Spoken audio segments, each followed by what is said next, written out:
하나님 말씀입니다. 19장 1절. 너는 이스라엘 고관들을 위하여 애가를 지어 부르라. 내 어머니는 무엇이랴? 암사자라. 그가 사자들 가운데에 엎드려 젊은 사자 중에서 그 새끼를 기르는데 그 새끼 하나를 키우매 젊은 사자가 되어 먹이 물어뜯기를 배워 사람을 삼키매 이방이 듣고 함정으로 그를 잡아 갈고리로 꿰어 끌고 애굽 땅으로 간지라. 암사자가 기다리다가 소망이 끊어진 줄을 알고 그 새끼 하나를 또 골라 젊은 사자로 키웠더니 젊은 사자가 되매 여러 사자 가운데에 왕래하며 먹이 물어뜯기를 배워 사람을 삼키며 그의 궁궐들을 헐고 성읍들을 부수니 그 우는 소리로 말미암아 땅과 그 안에 가득한 것이 황폐한지라.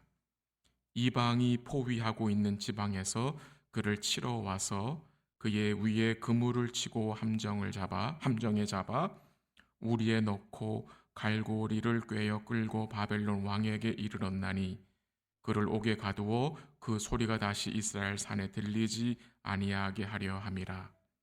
내 피의 어머니는 물가에 심겨진 포도나무 같아서 물이 많음으로 열매가 많고 가지가 풍성하며 그 가지들은 강하여 권세 잡은 자의 규가 될 만한데 그 하나의 키가 굵은 가지 가운데에서 높았으며 많은 가지 가운데에서 뛰어나 보이다가 분노 중에 뽑혀서 땅에 던짐을 당하매 그 열매는 동풍에 마르고 그 강한 가지들은 꺾이고 말라 불에 탔더니 이제는 광야 메마르고 가물이 든 땅에 심어진 바 되고 14절 같이 합니다.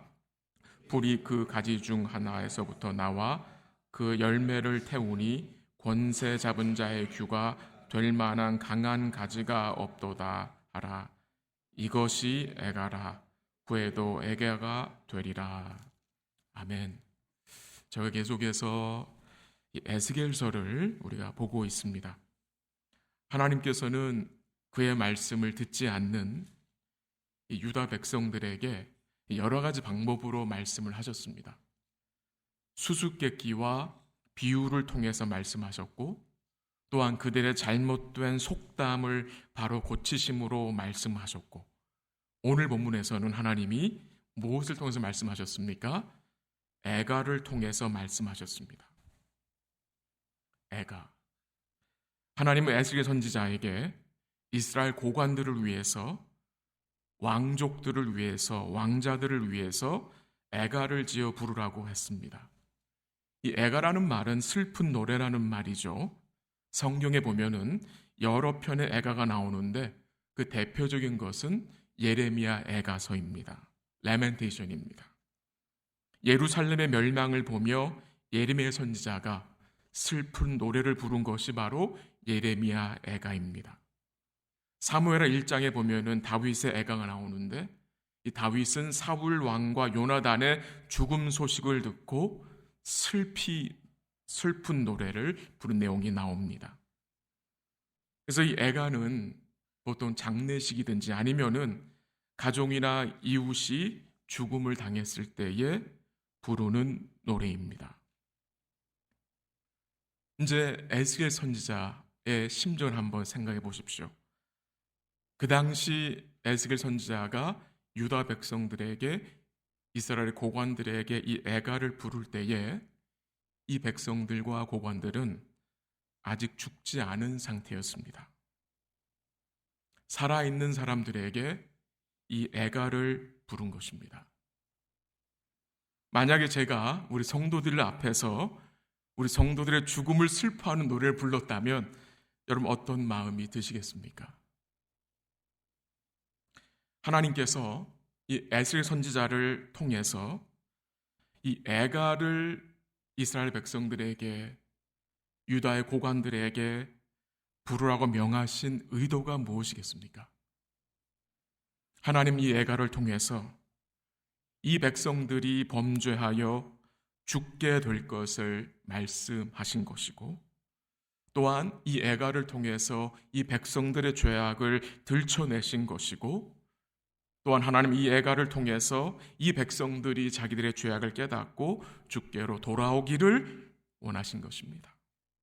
또한 하나님께서는 이 에스겔의 애가를 통해서, 또한 예레미야 선지자가 부른 그 애가를 통해서 우리 하나님은 그의 백성들이 이 범죄한 것에 대해서 얼마나 슬퍼하시는지를 우리로 깨닫게 합니다.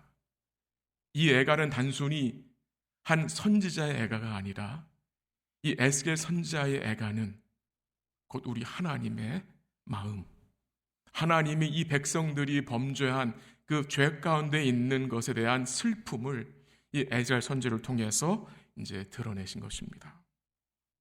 오늘 본문에 보면은 하나님은 유다 왕국을 암사자와 포도나무로 비유했고 유다의 왕들을 사자와 가지로 비유해서 말씀하셨습니다. 오늘 본문 2절 한번 보시길 바랍니다. 2절 한번 같이 읽죠. 시작. 부르라 내 어머니는 무엇이냐? 암사자라. 그가 사자들 가운데에 엎드려 젊은 사자 중에서 그 새끼를 기르는데. 유다 왕국 곧 암사자입니다. 이 암사자는 유다 왕국을 말하는 것이고요. 그 다음에 10절 한번 보십시오. 10절 내 피의 어머니는 물가에 심겨진 포도나무 같아서 물이 많음으로 열매가 많고 가지가 무성하며라고 했습니다. 이 포도나무 역시 유다 왕국을 말합니다. 그리고 오늘 본문에 보면은 사자가 나오는데 또 가지들이 나오는데 이것은 유다의 왕들을, 고관들을 말하는 것입니다.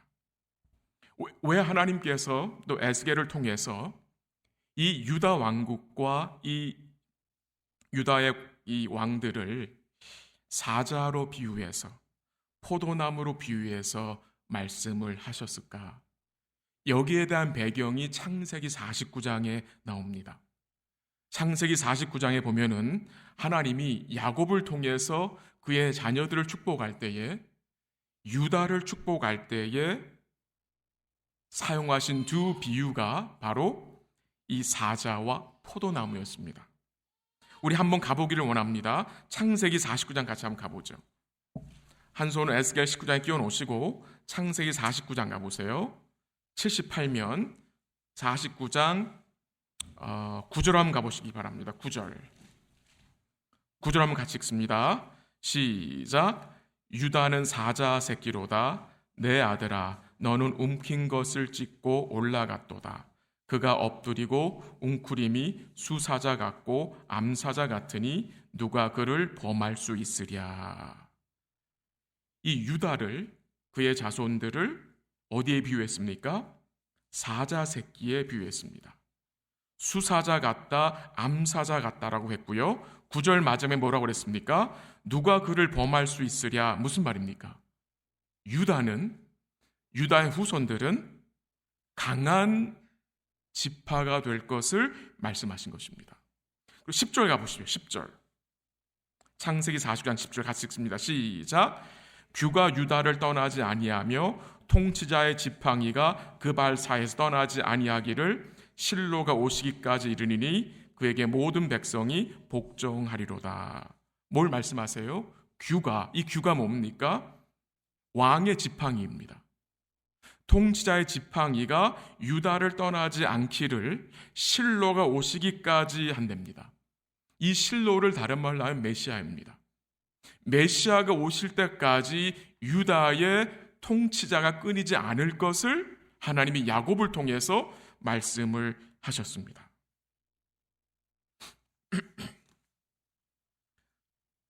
그리고 11절 보십시오. 11절 같이 읽죠. 시작. 그의 나귀를 포도나무에 매며 그의 암나귀 새끼를 아름다운 포도나무에 맬 것이며 또 그 옷을 포도주에 빨며 그의 복장을 포도즙에 빨리로다. 여기서는 유다를 무엇에 비유했습니까? 포도나무, 포도주에, 포도즙에 비유했습니다.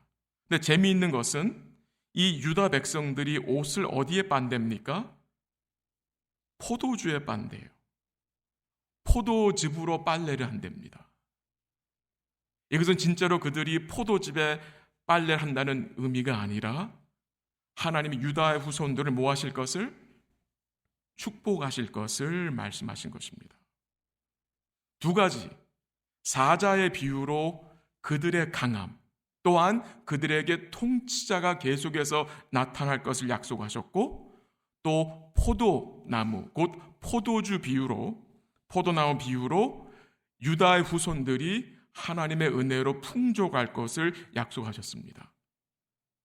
여러분, 구약의 역사를 보면은 이 남유다의 왕들이 모두 얼마나 됩니까? 20명입니다. 이 남유다의 왕들이 20명인데 다 어디 출신입니까? 유다 지파 다윗의 후손들이 다 왕으로 세움을 입고 남유다를 다스린 것입니다. 그래서요, 이 이스라엘 백성들이, 이 유다 백성들이 에스겔 선지자를 통해서 이 사자 비유와 포도나무 비유를 듣게 되는데요, 그들은 이 애가를 들으면서 저절로 뭘 생각했습니까? 바로 창세기 49장에 하나님이 야곱을 통해서 말씀하신 그 사자 비유와 포도나무 비유를 기억했을 것입니다. 다시 이제 본문으로 돌아갑니다. 에스겔서 19장 돌아가 보십시오. 19장에 보면 그 2절 중간에 보면은 그가 사자들 가운데 엎드려 젊은 사자 중에서 그 새끼를 기르는데, 3절에 그 새끼 하나를 키우매 젊은 사자가 되어 먹이 물어 뜯기를 배워 사람을 삼키매 라고 했습니다. 이 유다 왕국에서 한 젊은 사자가 곧 왕이 나오는데, 이 왕이 어떤 왕이 됩니까? 물어 뜯는 왕입니다. 사람을 뭐하는 왕입니까? 삼키는 왕, 곧 하나님의 백성들을 해하는 악한 왕이라는 것입니다. 그래서 그에게 어떤 일이 생깁니까? 4절에 보면 그가 애굽으로 잡혀갑니다. 이 왕은 남유다의 17대 왕인 여호아스로 우리가 생각할 수 있습니다. 애굽으로 잡혀갔습니다. 근데 돌아오지 않았습니다. 그래서 다시 어떻게 됩니까? 그 어미 사자는 다른 새끼 하나를 취하여 젊은 사자가 되게 하는데, 이 젊은 사자 역시 어떻게 합니까? 애굽으로 잡혀간 그 사자와 똑같이 악한 사자였고 악한 왕이었습니다. 물어뜯기를 배워서 백성들을 삼킨다고 했습니다. 결국 그 왕이 어떻게 됩니까? 9절을 보십시오. 본문 9절. 우리에 넣고 갈고리를 꿰어 끌고 바벨론 왕에게 이르렀나니 그를 옥에 가두어 그 소리가 다시 이스라엘 산에 들리지 아니하게 하려 함이라. 이 왕은 여호야긴으로 우리가 생각을 할 수 있습니다. 이 여호야긴 왕은 여호아스가 악을 행하여 애굽으로 끌려간 사실을 알고 있었습니다. 그런데도 정신을 차리지 않고 앞서간 악한 왕의 길로 그대로 행합니다. 그리고 10절과 14절에 보면은 물가에 심긴 포도나무가 나오는데요, 처음에는 물이 많아 열매가 많다고 하고 가지가 풍성하다고 했습니다. 얼마나 좋은 환경이고 복된 모습입니까? 이 어미 포도나무는 암사자와 동일하게 유다 왕국을 가리키는 것이며, 또한 물이 많아 열매가 많고 가지가 무성하다는 것은 다윗의 왕조가 번성했음을 증거하는 것입니다. 11절 한번 보십시오. 11절 같이 읽습니다. 시작. 그 가지들은 강하여 권세 잡은 자의 귀가 될 만한데 그 하나의 키가 굵은 가지 가운데서 높았으며 많은 가지 가운데에서 뛰어나 보이다가, 강한 가지가 있었습니다. 뛰어난 가지가 있었습니다. 근데 이 가지가 어떻게 됩니까? 12절에 분노 중에 뽑혀서 땅에 던짐을 당하며 그 열매는 동풍에 마르고 그 강한 가지들은 꺾이고 말라 불에 탔다고 했습니다. 이제는 광야 메마르고 가물이 든 땅에 심어진 바 됐다고 했습니다. 누굽니까? 시드기야 왕으로 생각할 수가 있습니다. 시드기야 왕은 하나님 말씀을 듣지 않고 교만하여 바벨론 왕과 언약했음에도 불구하고 그 언약을 배반하고 바벨론을 배반하고 하나님을 배반했습니다. 결국 어떻게 됩니까? 그가 잡혀가 눈이 뽑히고 나라는 마르고 꺾이고 불에 타게 된 사실을 증거하는 것입니다. 물가에 심겨져서 열매가 많고 물이 많고 가지가 풍성했던 포도나무가 뽑혀서 땅에 던져지고 열매는 마르고 그 강한 가지들은 꺾이고 말라 불에 탔다고 했습니다. 무엇이 이 좋은 포도나무를 이렇게 비참하게 한 것입니까? 유다 백성들의 죄악, 유다 왕들의 죄악, 그들이 하나님과 그의 언약을 배반했기 때문입니다. 14절 보십시오. 14절 중간쯤 보세요. 권세 잡은 자의 규가 될 만한 강한 가지가 있다 없다? 없도다 하라. 이것이 애가라. 후에도 애가가 되리라. 우리 사랑하는 성도 여러분, 14절 중간에 뭐가 나타납니까? 권세 잡은 자의 규가 될 만한 강한 가지가 없다. 강한 왕이 없다라는 말입니다. 어디에? 남유다에. 여기서 말한 강한은 무슨 강한입니까? 세상적으로 강하다는 말입니까? 아닙니다. 유다 왕이 언제 강할 수 있습니까? 주를 의지할 때입니다. 주를 의지하는 왕입니다. 강한 왕이 없다는 말은 주를 의지하는 왕이 없다는 것입니다. 그것이 애가라는 것입니다. 그것이 슬픈 거라는 것입니다. 이 남유다에 강한 왕이, 선한 왕이, 주를 믿는 왕이 없는 것이 애가라는 것입니다. 본문을 좀 제가 설명을 드렸고 이제 이 말씀 같이 좀 나눠보겠습니다. 우리 사랑하는 성도 여러분, 우리 삶에도 애가를 부를 때가 있지 않습니까? 때로는 나의 죄 때문에 슬퍼하고, 그렇죠? 때로는 이 세상의 죄악 때문에 우리가 슬퍼할 때가 있습니다. 주를 믿는 하나님의 사람들은 이 죄로 인하여 슬퍼하는 자들, 또 애통하는 자들입니다. 우리 예수님께서도 마태복음 5장에서 팔복을 말씀하시면서 죄로 인해서 애통하는 자를 복이 있다 하셨고 그들이 하나님의 위로를 받을 것을 약속하셨습니다.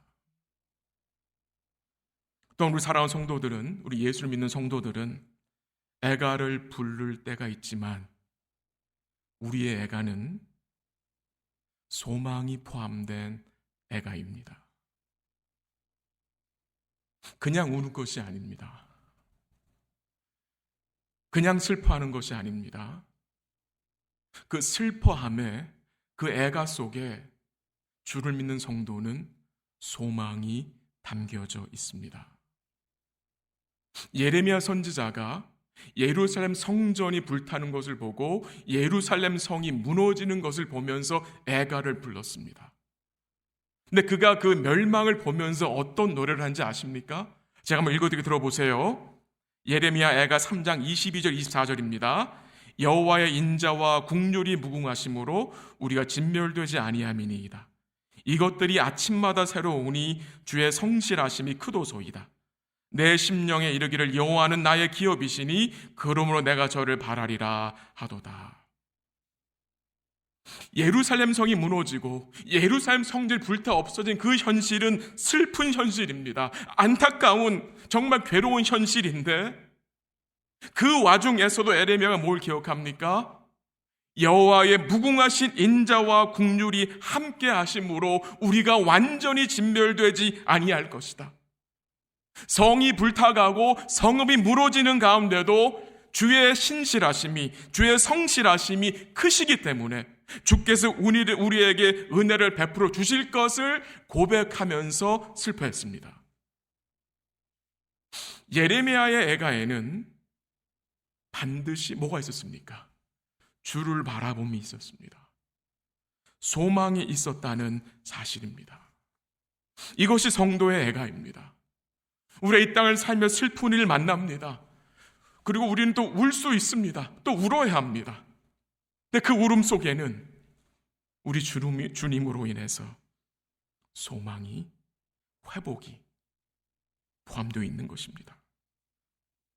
오늘 본문에 나타난 이스라엘의 남유다의 왕들, 이방 나라로 사로잡혀간 이 왕들, 사람을 삼키는 이 왕들, 여호아스와 여호야긴과 시드기야, 이들은 백성들에게 하나님을 배반하고 이 하나님의 백성들에게 고통을 준 왕들입니다. 이들은 요시아의 아들들이었고 또한 손자였습니다. 우리 사랑하는 성도 여러분, 요시아는 뭐가 생각납니까?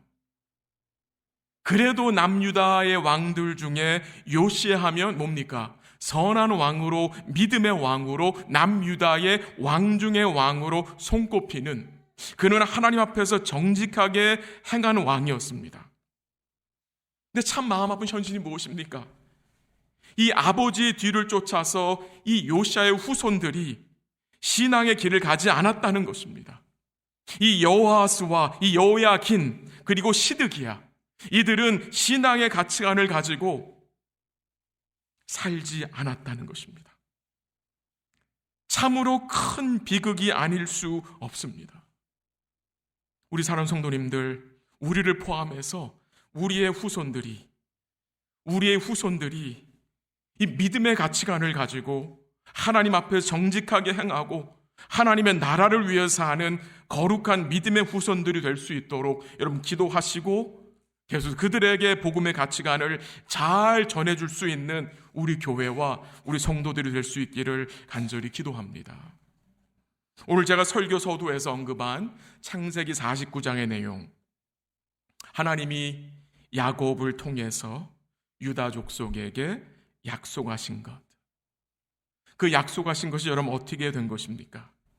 실로가 오시기까지, 메시아가 오시기까지 통치자의 지팡이가 유다 족속을 떠나지 않겠다고 했는데, 이제 유다 지파와 유다의 왕들과 유다의 백성들이 하나님께 범죄함으로 그 하나님의 모든 약속들이 이제 무효가 된 것입니까? 이제 더 이상 하나님이 이 유다의 후손들을, 유다 지파를 축복하지 않으시는 것입니까? 유다의 백성들이 포로로 잡혀가고 예루살렘 성전이 불타 없어졌기 때문에 이제 그 모든 하나님의 약속은 이제 완전히 끝장난 것입니까? 여러분 어떻게 생각하십니까? 얼핏 보기에는 끝장난 것 같고 무효화된 것 같지만 끝난 것이 아니었습니다. 무효화된 것이 아니었습니다. 우리 한번 한 구절 찾아봅니다. 마태복음 가보세요. 신약성경 마태복음 1장 12절. 마태복음 1장 12절 한번 같이 읽습니다. 시작. 바벨론으로 사로잡혀간 후에 여고냐는 스알디아를 낳고 스알디엘은 스룹바벨을 낳고, 곳까지 아멘. 바벨론으로 사로잡혀간 후에 여고냐는 누구를 낳았어요? 스알디엘을 낳고 스알디엘은 스룹바벨을 낳았다고 했습니다. 여기서 말하는 여고냐가 누군지 아세요? 여고냐? 이 여고냐는 여호야긴 왕입니다. 여호야긴 왕이 바벨론 포로로 잡혀가서 자녀를 낳습니다. 누굽니까? 스알디엘입니다. 또한 스알디엘은 누구를 낳아요? 스룹바벨을 낳습니다. 하나님이 포로 생활 중에도 하나님이 약속하신 것을 계속해서 이루어 주셨습니다. 여러분, 나중에 포로로 갔던 백성들이 예루살렘 돌아올 때에 누가 리더로 옵니까? 스룹바벨이 유다의 총독으로 왕과 같이 와서 남유다 예루살렘을 다스립니다. 성전이 재건됩니다. 그 성전 이름을 무엇으로 지었습니까? 그 당시 총독이었던 스룹바벨 이름을 빌려서 그 성전이 스룹바벨 성전으로 세워졌습니다. 그리고 16절 보시죠. 마태복음 1장 16절 다 같이 시작. 누가 옵니까? 시작.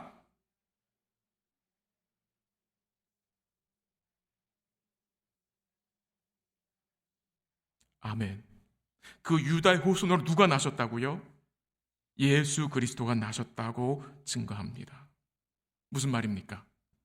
하나님은 약속하신 실로 곧 메시아 곧 그리스도가 오실 때까지 유다의 후손들을 세우셔서 그 약속을 성취해 주셨다는 것입니다.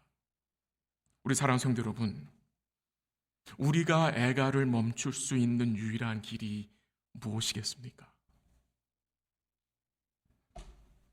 그 길은 이 땅의 왕으로 오셔서 우리의 구원을 이루신 예수님을 바라볼 때입니다. 우리가 언제 애가를 멈출 수 있습니까? 왕으로 오신 그 주님이 지금도 은혜로 통치하고 계심을 믿음으로 인정할 때에 내 속에 있는 그 슬픈 노래를 우리는 뭐 할 수 있습니까? 멈출 수 있습니다.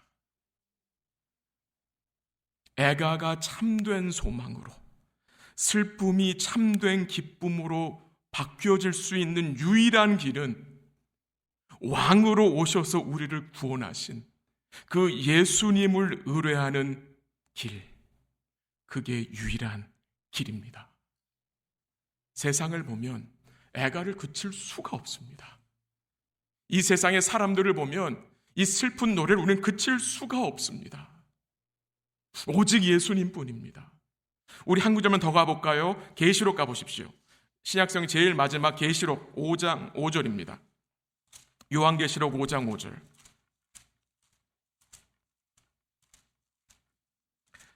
신약성경 404면 요한계시록 5장 5절 한번 가보십시오. 우리 같이 한번 읽겠습니다. 계시록 5장 5절 시작. 장로 중에 한 사람이 내게 말하되 울지 말라. 유다 지파의 사자 다윗의 뿌리가 이겼으니 그 두루마리와 그 7인을 떼시리라 하더라. 아멘. 하늘 보좌의 장로 중에 한 사람이 사도 요한에게 뭐라고 말합니까? 울지 마라. 울지 마라. 그리고 그 이유를, 울지 말라는 이유를 뭐라고 했습니까? 두루마리의 7인을 떼실 합당한 자가 계시다는 것입니다. 그가 누구입니까?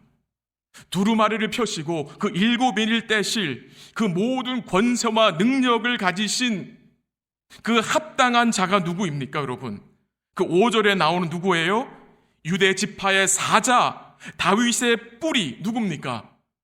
예수라고 합니다. 근데 그 예수가 어떠했다고요? 이겼다고 합니다. 이겼다.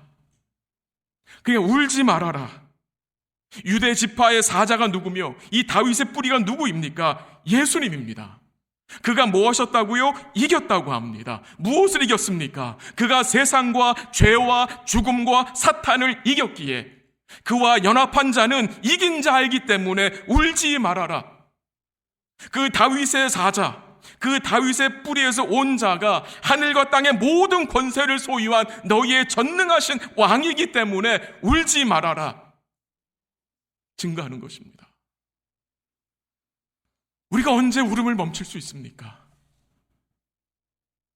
유대의 사자, 다윗의 뿌리로 오신 그 주님이 이긴 것을 믿어야 울지 않을 수 있는 것입니다. 예수님이 이 땅에 오셨습니다. 하나님께 순종하셨고 고난받고 죽으심으로 그리고 3일 만에 부활하셔서 죄와 사망과 사탄을 이기셨습니다. 이 죄와 사망과 사탄을 주님이 삼키셨습니다. 그러므로 주님과 믿음으로 연합된 자는 어떤 자들입니까? 이긴 자들입니다. 이기는 자들입니다. 그래서 우리는 뭐 할 수 있는 것입니까? 노래할 수 있습니다. 비록 여러분의 지금 삶이 진 것 같은 상황이라 할지라도 조금 지나보십시오. 이기는 자입니다. 이기게 하시는 것입니다.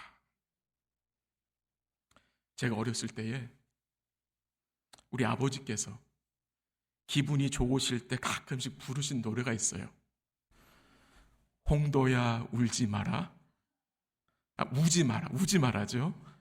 오빠가 있다. 저는 그 어렸을 때 이 홍도가 무슨 동네 이름인 줄 알았어요. 섬 이름인지 알았어요. 뭐 홍도, 뭐 독도, 완도 뭐 이러니 어렸을 때 모르잖아요. 근데 이 홍도가 인터넷 찾아봤더니 정말 사연 많은 한 여인의 이름이었더라고요. 울지 마라, 오빠가 있다. 우리 사랑하는 성도 여러분, 주님 우리에게 울지 마라 하세요. 왜요? 내가 있다. 주님이 계시기 때문에. 우리를 창조하시고 구원하신 주님이 계시기 때문에. 그 주님이 우리를 붙들고 계시기 때문에. 그 주님이 이 세상을 이기신, 죽음과 죄와 사단을 이기신 그 주님이 우리를 지키시고 인도하시기 때문에, 그분이 지금도 왕으로 은혜로 통치하고 계시기 때문에 울지 마라. 우리는 그 주님을 인해서 뭐 할 수 있는 자들입니까? 노래할 수 있습니다. 그 주님의 이름을 힘써 부르시는 우리 사랑하는 성도들 되시기를 간절히 기도합니다. 예레미야 15장 5절에 보면은 예레미야 선지자가 이런 애가를 불렀습니다. 한번 들어보세요. 예루살렘아, 너를 불쌍히 여길 자 누구며 너를 위해 울 자 누구며 돌이켜 내 평안을 물을 자 누구냐라고 물었습니다. 너를 위해 울 자가 누구고 너를 위해 너희들을 불쌍히 여길 자가 누구냐 물었습니다. 이 예레미야의 애가나 오늘 본문에 나타난 이 에스겔 선지자 애가를 생각하면 우리는 누구를 생각하게 됩니까? 우리 예수님의 애가를 생각하게 됩니다. 복음서에 보면 우리 예수님께서요, 예루살렘 성을 입성하실 때에 그 성을 보시고 어떻게 하셨습니까? 우셨습니다. 평강을 모르는 그 성을 보시고 슬피 우셨다고 했습니다. 그 예루살렘 성에 가득한 죄악을 보시고 우셨다고 했습니다. 그 예수님의 사랑과 은혜를 거절한 이 예루살렘과 그 성전, 그 예루살렘 그 성전은 마치 이 에스겔 선지자 시대에 바벨론에 의해서 멸망당한 것 같이 그 복음 시대의 그 1세기의 그 예루살렘과 성전이 어떻게 됐습니까? 결국 로마에 의해서 멸망당하죠. 우리 예수님께서는요, 예루살렘 성의 죄악을 보시고 그냥 울고 끝내시지 않았습니다. 그 성으로 들어가셔서 그 성의 백성들의 죄악을, 우리들의 죄악을 담당하시기 위해서 십자가에 죽으셨고 온전한 대속을 이루셨고 3일 만에 부활하심으로 우리의 구원을 이루신 은혜의 주님이십니다. 말씀을 정리합니다. 우리 사랑하는 성도 여러분, 다윗의 후손 왕들은 다 실패했습니다.